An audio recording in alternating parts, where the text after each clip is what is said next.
नमस्कार, मैं हूं अंजलि इस्टवाल। प्रॉपर्टी इंडिया में आपका स्वागत है।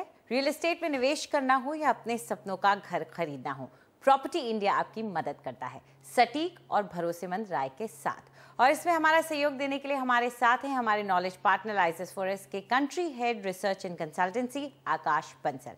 आकाश, स्टूडियो में आपका स्वागत है। धन्यवाद अंजलि। लेकिन इससे पहले कि हम दर्शकों के सवालों के जवाब दें, एक नजर डाल लेते हैं कि आज शो में क्या क्या है खास। 2 साल बाद भी डीडीए की परिवहन और रिहाइश को बढ़ावा देने के लिए शुरू की गई योजना है खटाई में। द्वारका एक्सप्रेसवे में गुड़गांव के 300 परिवारों का विस्थापन एक बार फिर बना रास्ते का रोड़ा। शहरों के कौन से इलाके हैं रिहाइश या निवेश के लिए बेहतर, पाइए अपने सवालों के जवाब।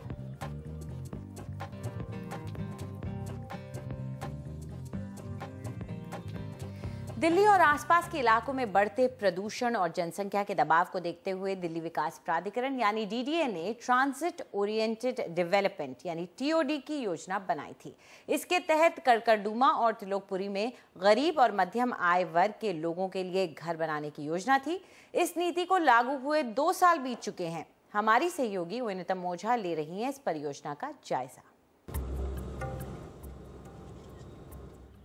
पूर्वी दिल्ली में त्रिलोकपुरी मेट्रो स्टेशन से कुछ ही दूरी पर स्थित है संजय लेक। यहाँ पर दिल्ली विकास प्राधिकरण यानी डीडीए ट्रांजिट ओरिएंटेड डेवलपमेंट नीति के तहत किफायती मकान और दुकान बनाने वाला था। इस नीति के तहत कूड़े से पटी पड़ी इस झील की सफाई की भी योजना थी और साथ ही 50 से 60 मंजिला लेक व्यू कॉम्प्लेक्स का निर्माण होना था। इस प्रोजेक्ट की जिम्मेदारी एनबीसीसी के पास थी और वो यहाँ पर एक कमर्शियल हब का भी विकास करने वाला था। परियोजना की घोषणा को 2 साल हो चुके हैं, पर इस पर काम शुरू होना अभी बाकी है। डीडीए की तरफ से दिए गए प्रोजेक्ट्स का डिजाइन तैयार है। जैसे ही डीडीए नोटिफिकेशन जारी करेगा, हम इन प्रोजेक्ट्स पर काम शुरू कर देंगे। कड़कड़डूमा में बनने वाले दूसरे प्रोजेक्ट के तहत 75 एकड़ जमीन पर लगभग 4800 घरों का निर्माण होना था और करीब 80,000 वर्ग मीटर जमीन पर रिटेल स्पेस का विकास होना था, पर ये प्रोजेक्ट भी कागजों तक ही सिमट कर रह गया है। टीओडी पॉलिसी को इम्प्लीमेंट करने का जो तरीका था कि आप एक किलोमीटर की बेल्ट ले लो और जहाँ मेट्रो लाइन जा रही हो, अब उसमें बहुत सारे कॉम्प्लिकेशंस हैं। वो 1 किलोमीटर की बेल्ट अगर लेते हैं तो वो हर किस्म के एरियाज़ में से कट के जाता है वो बेल्ट, तो आप कैसे उसको मैनेज करेंगे ऑन ग्राउंड। तो वो शायद उस बात पे भी अटक गई बात। तो ये पॉलिसी टीओडी की जो है वो बहुत काफ़ी ठोस रिसर्च के साथ और बहुत सारी एस्पेक्ट्स को देखते हुए तब जाके बननी चाहिए। उसके लिए समय लगता है। ट्रांजिट ओरिएंटेड डेवलपमेंट के तहत निम्न और मध्यम आय वर्ग के लिए ऐसी जगहों पर घर बनाए जाने हैं जो यातायात के संसाधनों के पास हों और जहां पर पैदल चलने की सुविधा के साथ साथ साइकिल ट्रैक भी हो, जिससे गाड़ियों का इस्तेमाल कम हो पाए और पर्यावरण को सुरक्षित रखने में मदद मिल सके। दिल्ली मास्टर प्लान 2021 में 4 ट्रांजिट ओरिएंटेड डेवलपमेंट प्रोजेक्ट्स का प्रस्ताव है। इनमें छतरपुर से अर्जनगढ़ मेट्रो स्टेशन, पीरागढ़ी से टीकरी कला मेट्रो स्टेशन, द्वारका मोड़ से द्वारका सेक्टर 21 मेट्रो स्टेशन और नेहरू प्लेस से बदरपुर मेट्रो स्टेशन शामिल हैं। केंद्रीय सरकार ने हाल ही में राष्ट्रीय ट्रांजिट ओरिएंटेड डेवलपमेंट पॉलिसी का घोषणा कर दिया है। अब उम्मीद की जा रही है कि दिल्ली में जो ट्रांजिट ओरिएंटेड डेवलपमेंट प्रोजेक्ट आने वाला है उस पे काम जल्द ही शुरू हो जाएगा। त्रिलोकपुरी दिल्ली से विनीतम ओझा, एनडीटीवी। चलिए, वक्त आ गया आपके सवालों के जवाब देने का। हमारे पहले कॉलर यशवंत सिंह हमारे साथ मौजूद है। यशवंत, पूछिए अपना सवाल। जी नमस्कार, मैं यशवंत बोल रहा हूँ ईस्ट दिल्ली से। जी। मेरा सवाल ये, मैं नोएडा एक्सटेंशन में 2 BHK प्रॉपर्टी देख रहा हूँ जी, और उसके लिए मेरा बजट 40 लाख है जी, और एरिया अराउंड 1100 स्क्वायर फीट के अराउंड में 2 BHK फ्लैट देख रहा हूँ। तो इसके संदर्भ में अगर मुझे जानकारी मिल पाए। जरूर। तो आकाश, नोएडा एक्सटेंशन का इलाका इन्हें पसंद है और 35 से 40 लाख का ये अपना बजट बता रहे हैं, तो आप इनके लिए क्या चुनेंगे?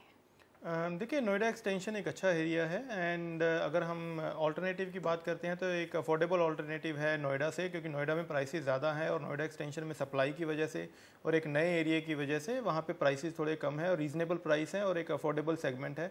तो आपको अच्छी ऑप्शंस वहाँ पे आपको 35 से 40 लाख रुपीज़ के अंदर आपको अच्छी ऑप्शंस वहाँ पे मिल जाती हैं। और अगर हम इंफ्रास्ट्रक्चर के हिसाब से देखते हैं या कनेक्टिविटी के हिसाब से देखते हैं, अच्छा वेल कनेक्टेड है और दिल्ली एनसीआर से और नोएडा से काफ़ी अच्छी तरह से कनेक्टेड है। और अगर हम मेट्रो की भी बात करते हैं तो जो operational Noida city centre metro station है वो गौर सर्कल, जो कि स्टार्टिंग पॉइंट है नोएडा एक्सटेंशन का, तकरीबन 7 से 8 किलोमीटर की दूरी पर है। तो एक अच्छी तरह से कनेक्टेड एरिया है और आने वाले समय में जब मेट्रो का विस्तार होगा तो ये नोएडा एक्सटेंशन के एरिया के बीच में से भी पास होगी। तो इस वजह से फ्यूचर के हिसाब से भी देखा जाए तो कनेक्टिविटी काफ़ी अच्छी तरह से कनेक्टेड है। और अगर आंकड़ों की बात करते हैं तो तकरीबन 160 के करीब प्रोजेक्ट्स है इस माइक्रो मार्केट में और तकरीबन 65 से 70 हज़ार यूनिट्स की इन्वेंट्री अवेलेबल है बिल्डर्स के पास, जिसमें आप निवेश कर सकते हैं। एंड वेटेड एवरेज प्राइस अगर यहाँ पे देखते हैं तो तकरीबन 3500 से 3600 रुपये पर स्क्वायर फीट का वेटेड एवरेज प्राइस यहाँ पे चल रहा है। और इस माइक्रो मार्केट ने तकरीबन 2% की गिरावट, सालाना गिरावट पिछले 3 साल के अंदर देखी है। तो ये एक अच्छा टाइम है इस एरिया में परचेज करने के लिए।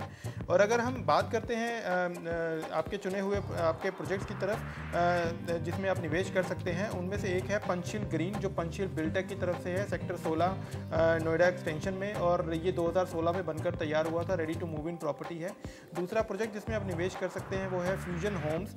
इसका फेज़ 1 2017 में बनकर तैयार होगा और फेज़ 2 2018 में बनकर तैयार होगा, आप इसमें निवेश कर सकते हैं।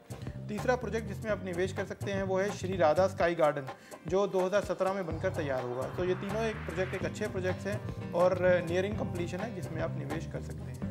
तो चलिए इन 3 प्रोजेक्ट्स की कीमतों पर भी नज़र डाल लीजिए और क्या साइज़ मिलेगा आपको अपने मकान का, ये भी देख लीजिए। पहला है पंचशील ग्रीन्स 1 और यहाँ पर कीमत आपको चुकानी पड़ेगी 3000 रुपये पर स्क्वायर फुट की, और 2 BHK आप खरीदते हैं तो आपको 915 स्क्वायर फुट का ऑप्शन भी मिलेगा। और दूसरा प्रोजेक्ट जो आपके लिए हम सुझा रहे हैं वो है फ्यूजन बिल्टेक लिमिटेड का फ्यूजन होम्स, और यहाँ पर कीमत आपको चुकानी पड़ेगी 3400 से लेकर 3700 रुपये पर स्क्वायर फुट की, और 2 BHK अगर आप खरीदते हैं तो 1010 स्क्वायर फीट का साइज आपको यहाँ पर मिल जाएगा। तीसरा ऑप्शन जो आकाश ने सुझाया है वो है श्री राधा स्काई गार्डन, ये श्री ग्रुप की तरफ से है, और यहाँ पर कीमत जो आपको चुकानी पड़ेगी वो है 3200 रुपये पर स्क्वायर फुट की, और 2 BHK अगर आप लेते हैं तो आपके पास जो साइज़ के रेंज हैं वो हैं 1182 से लेकर के 1286 स्क्वायर फुट का, यानी कि आप जो साइज़ मांग रहे थे वो साइज़ आपको यहाँ ज़रूर मिल जाएगा। तो चलिए आगे बढ़ते हैं और हमारे अगले कॉलर को ऑन एयर ले लेते हैं। इस वक्त हमारे साथ राजवीर सिंह मौजूद हैं। राजवीर, पूछिए क्या जानना चाहते हैं आप? हाँ, मैं जो है नोएडा या गुड़गांव में जी कोई लग्जरी प्रोजेक्ट देख रहा हूँ जो रेडी टू मूव हो। मेरा बजट अराउंड 2 करोड़ के करीब है, मैं एक यूनिवर्सिटी प्रोफेसर हूँ जी, तो मुझे एक अच्छा प्रोजेक्ट चाहिए जिसमें मेरे पर्सनल रहने के लिए कोई। जरूर। तो बड़ा मकान खरीदना चाहते हैं, इन्होंने लिखा था कि ये 4 BHK लेना चाहते हैं। जी, चलिए तो आकाश, पहले तो इलाका आप क्या इनके लिए चुनेंगे, क्योंकि बजट इनका जो है उसमें उनको बड़ा मकान चाहिए। देखिए, बड़े का मतलब है आई थिंक 4 BHK वो देख रहे होंगे, तो अगर 4 BHK के हिसाब से देखते हैं तो आई थिंक नोएडा और गुड़गांव में अगर चूज़ करना है तो आपको नोएडा में निवेश करना चाहिए, क्योंकि गुड़गांव के अंदर अगर 4 BHK 2 करोड़ रुपए के अंदर या 1.5 करोड़ रुपए के अंदर आप देखते हैं तो आपको सबब एरिया में या बाहर वाले एरियाज़ में जाना पड़ेगा, जहाँ पे आपको इंफ्रास्ट्रक्चर हो सकता है आज की डेट में अच्छा डेवलप्ड नहीं मिलेगा, और इन्वेंट्रीज भी वहाँ पे देखा जाए तो प्राइसेस एक्चुअली गुड़गांव में नोएडा से थोड़ा सा ज़्यादा है। बट अगर हम 1.5 करोड़ से 2 करोड़ रुपए के बजट में हम नोएडा में देखते हैं तो आपको अच्छी लोकेशन पे अच्छे ऑप्शंस मिल जाएंगे, जैसे कि सेंट्रल नोएडा है जो कि काफ़ी अच्छी तरह से कनेक्टेड है। और अगर हम इन्वेंट्रीज़ की बात करते हैं, आपको ready to move in inventories भी मिल जाती हैं और नियरिंग कंप्लीशन इन्वेंट्रीज़ भी मिल जाती हैं। मेट्रो के विस्तार की वजह से ये काफ़ी अच्छी तरह से कनेक्टेड है बाकी के NCR रीजन से, एंड आने वाले समय में भी गवर्नमेंट ने काफ़ी यहाँ पे निवेश करना है जिससे कि यहाँ पे इंफ्रास्ट्रक्चर और भी ज़्यादा इम्प्रूव हो जाएगा। और अगर हम आंकड़ों की बात करते हैं, अगर हम वेल डेवलप्ड एरियाज़ जहाँ पे आप आज की डेट में 4 BHK आपको लग्जरी सेगमेंट के प्रोजेक्ट्स मिल जाते हैं, तो वो सिर्फ 4 प्रोजेक्ट्स हैं। और अगर अवेलेबल इन्वेंट्री देखते हैं तो तकरीबन 3800 यूनिट्स की इन्वेंट्री है। वेटेड एवरेज प्राइस यहाँ पे तकरीबन 8900 से 9000 रुपये पर स्क्वायर फीट के हिसाब से चल रहा है। और इस माइक्रो मार्केट ने तकरीबन आधा % का उछाल पिछले 3 साल के अंदर सालाना देखा है। अब अगर रुक करते हैं कुछ प्रोजेक्ट्स की तरफ जिसमें आप निवेश कर सकते हैं, उनमें से सबसे पहला है सेक्टर 50 के अंदर मैपल, जो कि महागुण इंडिया की तरफ से है। आप इसमें निवेश कर सकते हैं। ये एक ready to move in property है, 2012 में बनकर तैयार हुआ था। दूसरा प्रोजेक्ट जो आप देख सकते हैं वो है प्रतीक फेडोरा, जो प्रतीक बिल्टेक की तरफ से है। ये भी 2012 में बनकर तैयार हुआ था। तीसरा प्रोजेक्ट है ग्रेस गार्डेनिया इंडिया की तरफ से, ये भी 2012 में बनकर तैयार हुआ था। और ये तीनों प्रोजेक्ट आपको रीसेल मार्केट में मिलेंगे क्योंकि बिल्डर के पास इन प्रोजेक्ट की इन्वेंट्री आपको नहीं मिल पाएगी। तो आइए एक नज़र डाल लेते हैं ये जो तीनों ऑप्शंस हैं, इनमें आपको क्या कीमतें चुकानी पड़ेंगी और क्या साइज़ आपको मकान का मिलेगा। पहला है मेपल और यहाँ पर कीमत है 6500 रुपये पर स्क्वायर फुट की। और 4 BHK अगर आप लेते हैं तो आपको साइज़ मिलेगा 2175 स्क्वायर फीट का।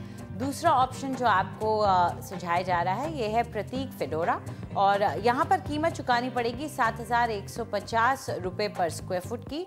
और 4 BHK का साइज़ होगा 294 स्क्वायर फीट। और चलिए तीसरा ऑप्शन जो आपको सुझाया जा रहा है वो है ग्रेस और यहाँ पर कीमत आपको चुकानी पड़ेगी 6300 रुपये पर स्क्वायर फुट की। और 4 BHK का साइज़ है 2250 स्क्वायर फीट। वक्त एक छोटे से ब्रेक का। ब्रेक के बाद द्वारका एक्सप्रेसवे में गुड़गांव के हिस्से में विस्थापन के मुद्दे ने फिर अटकाया रोड़ा और नवी मुंबई में 60 लाख में मकान।